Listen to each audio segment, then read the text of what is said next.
Welcome back everyone to another episode of the Card Vault TCG. So today we're not going to be doing an opening, but instead I'll be showcasing my cards that I have in my collection that are rare and that I enjoy very much. So here we have 5 cards. They are my absolute favorites and they are by far the rarest in my collection. I've only gotten back to the hobby in 2024, so last year, and I've stopped collecting at around the Diamond Pro era up until Platinum. So that's why I don't have a lot of the rare cards in between the black and white as well as the Scarlet Violet. But I'm glad that I was able to track down some of the cards that I really liked, including up first here, the Giratina. So this is a first edition Giratina, and this is from 2008.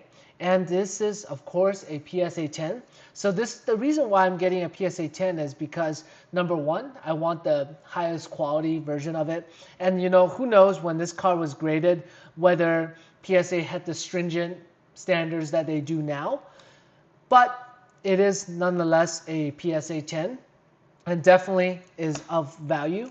And I really enjoy this card because this is actually not one of those fancy full art cards. Instead, this is just a regular holo card, but it is, of course, the first appearance of the Giratina.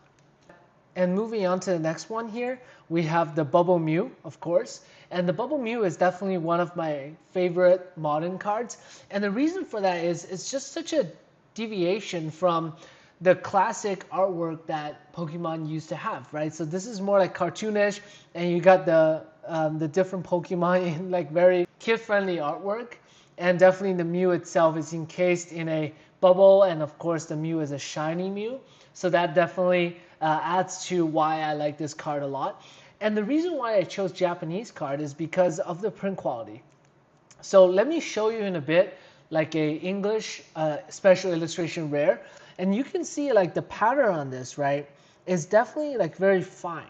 So like if you look at closely here, I don't know if you can see it through the camera, but it has like the waves, and the waves are very close to each other.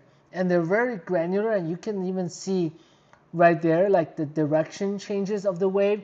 And you got like the different layers creating this like bubble effect. So this is why I'm collecting Japanese cards. So let me show you now an English special illustration rare in the same grade, okay? So this here is my Zapdos from Pokemon 151. This is definitely one of my favorite cards, mainly because Zapdos is my favorite of all the legendary birds. But in this one, in this particular card, you can see that there are 3 birds on this card. Although it is only Zapdos, but you can see 3 of them very clearly. And it's just like they're off on a mission, right?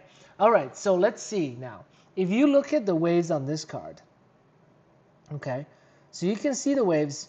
They're much farther apart than the Japanese ones. So now if you look at this one, right, you can see how like almost on the Japanese one, the texture is like part of the artwork, and it's really, really fine. Whereas compared to this English one, you can see, especially around the name, right, like right there, you can see that like you can still visibly see the lines. But this one, if I don't zoom in close enough, you actually can't see it at all. So that's why I collect Japanese cards, because the print quality is just much, much better in this case. All right, let's move on to the next one. This is my absolute favorite, kind of trollish, if you will, the Pikachu, the Nagaba Pikachu. And this is just such a funny card, and it's really rare in a PSA 10 because of the nature of this card. So this is part of one of those promo packs, and the promo packs, they're thin, they don't have a lot of support. So when you're actually dealing with these cards, they're very easily damaged. So if you look at this one, it's actually quite nice. It's got no edge damage, and the front looks relatively centered. Last but not least here, we have the Arceus VSTAR, and this is from, I believe, VSTAR Universe in the Japanese version, but it is part of the Crown Zenith of the English sets. So as you can see here, again, if you do have one of these cards in English, which I don't, but if you do, you can actually see like the pattern on this, on the Japanese one, and compared to the English one, it's much more fine. And it's much more granular, where like each of the light rays will have a different pattern to highlight and contrast the light. But with the English one, you don't quite get this. So it's more similar to the Zapdos. But I just really want to hammer home that, you know, English is nice because we can read it, and it is definitely one of those things that when you get a PSA 10 on, it's more rare because the print quality isn't always as optimal as the Japanese ones. So that's why they're worth more.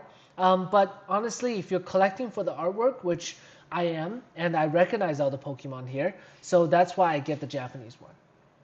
Alright, so that's it for today. This is 5 of my favorite cards and the rarest cards in my collection. Definitely this is going to build over time. And when I do get better cards or more rare cards, I will definitely show you guys.